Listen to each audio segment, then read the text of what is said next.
Chapter 11. The Great Agra Treasure. Our captive sat in the cabin opposite to the iron box which he had done so much and waited so long to gain.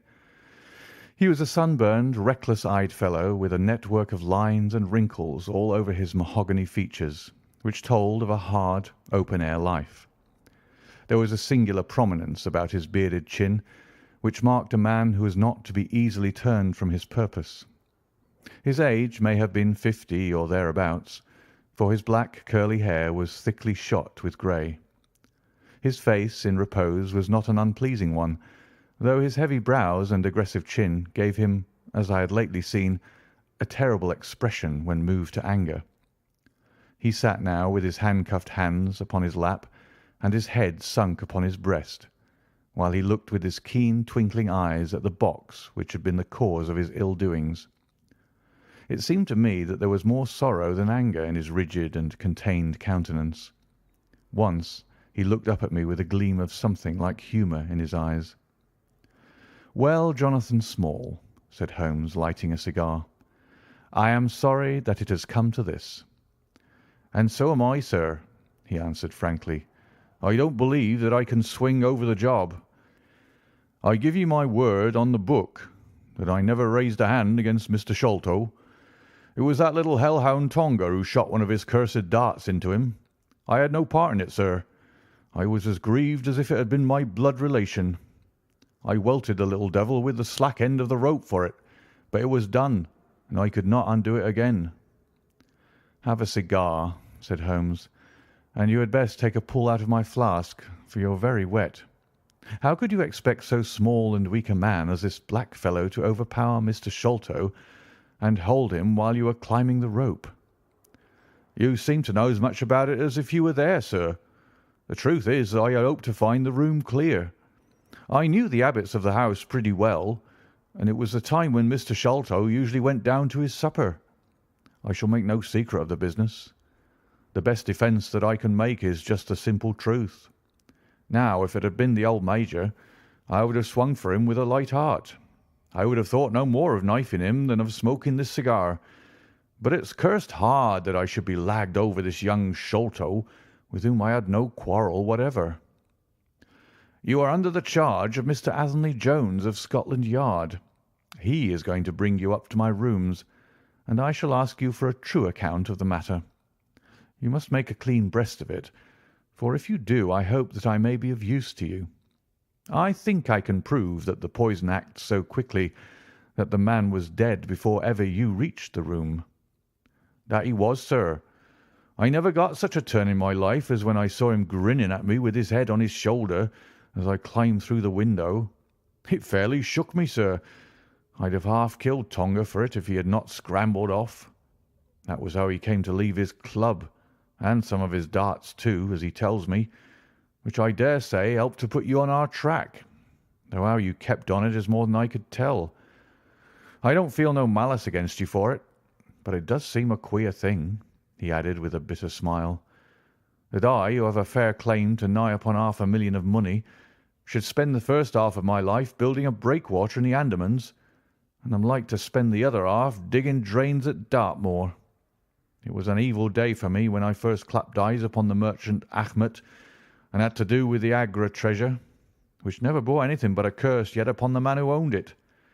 To him it brought murder, to Major Sholto it brought fear and guilt. To me it has meant slavery for life." At this moment Athelney Jones thrust his broad face and heavy shoulders into the tiny cabin. "Quite a familiar party," he remarked. "I think I shall have a pull at that flask, Holmes. Well, I think we may all congratulate each other. Pity we didn't take the other alive, but there was no choice. I say, Holmes, you must confess that you cut it rather fine. It was all we could do to overhaul her." "All is well that ends well," said Holmes, "but I certainly did not know that the Aurora was such a clipper." "Smith says she's one of the fastest launches on the river, and that if he had another man to help him with the engines, we should never have caught her. He swears he knew nothing of this Norwood business." "Neither did he," cried our prisoner. "Not a word. I chose his launch because I heard that she was a flyer. We told him nothing, but we paid him well, and he was to get something handsome if we reached our vessel, the Esmeralda, at Gravesend, outward bound for the Brazils. Well, if he's done no wrong, we shall see that no wrong comes to him. If we are pretty quick in catching our men, we are not so quick in condemning them." It was amusing to notice how the consequential Jones was already beginning to give himself airs on the strength of the capture. From the slight smile which played over Sherlock Holmes's face, I could see that the speech had not been lost upon him. "We will be at Vauxhall Bridge presently," said Jones, "and shall land you, Dr. Watson, with the treasure box. I need hardly tell you that I am taking a very grave responsibility upon myself in doing this. It is most irregular, but of course an agreement is an agreement. I must, however, as a matter of duty, send an inspector with you, since you have so valuable a charge. You will drive, no doubt?" "Yes, I shall drive." "It is a pity there is no key, that we may make an inventory first. You will have to break it open. Where is the key, my man?" "At the bottom of the river," said Small shortly. "Hum. There was no use you giving this unnecessary trouble. We have had work enough already through you. However, Doctor, I need not warn you to be careful. Bring the box back with you to the Baker Street rooms. You will find us there on our way to the station." They landed me at Vauxhall with my heavy iron box, and with a bluff, genial inspector as my companion. A quarter of an hour's drive brought us to Mrs. Cecil Forrester's. The servant seemed surprised at so late a visitor. Mrs. Cecil Forrester was out for the evening, she explained, and likely to be very late. Miss Morstan, however, was in the drawing-room, so to the drawing-room I went, box in hand, leaving the obliging inspector in the cab. She was seated by the open window, dressed in some sort of white diaphanous material, with a little touch of scarlet at the neck and waist. The soft light of a shaded lamp fell upon her as she leaned back in the basket chair, playing over her sweet, grave face and tinting with a dull metallic spark the rich coils of her luxuriant hair. One white arm and hand drooped over the side of the chair, and her whole pose and figure spoke of an absorbing melancholy.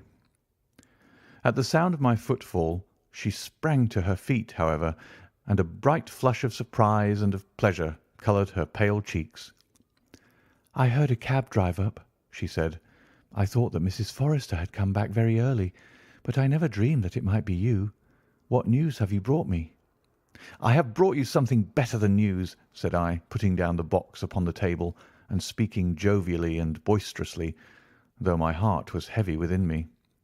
"I have brought you something which is worth all the news in the world. I have brought you a fortune." She glanced at the iron box. "Is that the treasure, then?" she asked coolly enough. "Yes, this is the great Agra treasure. Half of it is yours and half is Thaddeus Sholto's. You will have a couple of 100,000 each. Think of that! An annuity of £10,000. There will be few richer young ladies in England. Is it not glorious?" I think that I must have been rather overacting my delight, and that she detected a hollow ring in my congratulations, for I saw her eyebrows rise a little, and she glanced at me curiously. "If I have it," she said, "I owe it to you." "No, no," I answered, "not to me, but to my friend Sherlock Holmes. With all the will in the world I could never have followed up a clue which has taxed even his analytical genius. As it was, we very nearly lost it at the last moment." "Pray sit down and tell me all about it, Dr. Watson," said she. I narrated briefly what had occurred since I had seen her last. Holmes's new method of search, the discovery of the Aurora, the appearance of Athelney Jones, our expedition in the evening, and the wild chase down the Thames. She listened with parted lips and shining eyes to my recital of our adventures. When I spoke of the dart which had so narrowly missed us, she turned so white that I feared that she was about to faint. "It is nothing," she said as I hastened to pour her out some water. "I am all right again. It was a shock to me to hear that I had placed my friends in such horrible peril." "That is all over," I answered. "It was nothing. I will tell you no more gloomy details. Let us turn to something brighter. There is the treasure. What could be brighter than that? I got leave to bring it with me, thinking that it would interest you to be the first to see it." "It would be of the greatest interest to me," she said. There was no eagerness in her voice, however. It had struck her, doubtless, that it might seem ungracious upon her part to be indifferent to a prize which had cost so much to win. "What a pretty box," she said, stooping over it. "This is Indian work, I suppose?" "Yes, it is Benares metalwork." "And so heavy," she exclaimed, trying to raise it. "The box alone must be of some value. Where is the key?"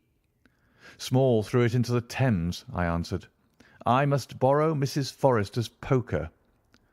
There was in the front a thick and broad hasp, wrought in the image of a sitting Buddha. Under this I thrust the end of the poker and twisted it outward as a lever. The hasp sprang open with a loud snap. With trembling fingers I flung back the lid. We both stood gazing in astonishment. The box was empty. No wonder that it was heavy. The ironwork was 2/3 of an inch thick all round. It was massive, well made and solid, like a chest constructed to carry things of great price. But not one shred or crumb of metal or jewellery lay within it. It was absolutely and completely empty. "The treasure is lost," said Miss Morstan calmly. As I listened to the words and realized what they meant, a great shadow seemed to pass from my soul. I did not know how this Agra treasure had weighed me down until now that it was finally removed. It was selfish, no doubt, disloyal, wrong, but I could realize nothing save that the golden barrier was gone from between us. "Thank God!" I ejaculated from my very heart. She looked at me with a quick, questioning smile. "Why do you say that?" she asked. "Because you are within my reach again," I said, taking her hand. She did not withdraw it. "Because I love you, Mary, as truly as ever a man loved a woman. Because this treasure, these riches, sealed my lips. Now that they are gone, I can tell you how I love you. That is why I said, 'Thank God.'" "Then I say, 'Thank God,' too," she whispered, as I drew her to my side. Whoever had lost a treasure, I knew that night that I had gained one.